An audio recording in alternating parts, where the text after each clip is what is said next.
அப்பா வாங்க சாப்பிடலாம். எவ்வளவு நேரமா கூப்பிட்டு இருக்காங்க? என்ன பண்ணிட்டு இருந்த? உட்காருங்க. ம். இன்னைக்கு உனக்கு பிடிச்ச அரிசி பருப்பு சாதம் தான் செஞ்சிருக்கேன். எப்படி இருக்குன்னு சொல்லு.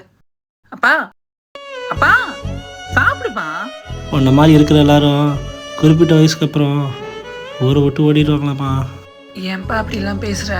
ஊருக்குள்ளே எல்லாரும் அப்படித்தான் பேசிக்கிட்டாங்கம்மா. நான் அப்படிலாம் போக மாட்டேன்ப்பா. என்ன மாதிரி இருக்கிறவங்கலாம் வீட்டில் அன்பு கிடைக்காதனால தானப்பா வெளியில ஓடி போயிடுறாங்க. நீ தான் என்ன ராணி மாதிரி பார்த்துக்கிறியே. நான் அப்படி பிறந்துட்டேன்னு வருத்தப்படுறியாப்பா? நீ என் வீட்டு தேவதம்மா. உன்னை பேசினவங்க முன்னாடி நான் தலை நிமிர்ந்து நிற்க வைப்பேன்ப்பா. நீ ஆசைப்பட்ட மாதிரி நான் போலீஸ் ஆவேன் படிச்சு. நீ கவலைப்படாதப்பா. என்ன மாதிரி இருக்கவங்கள அப்படித்தான் சொல்றாங்கல்ல, அதை மாத்தி காட்டுறேன்ப்பா. சரி நீ சாப்பிடுப்பா.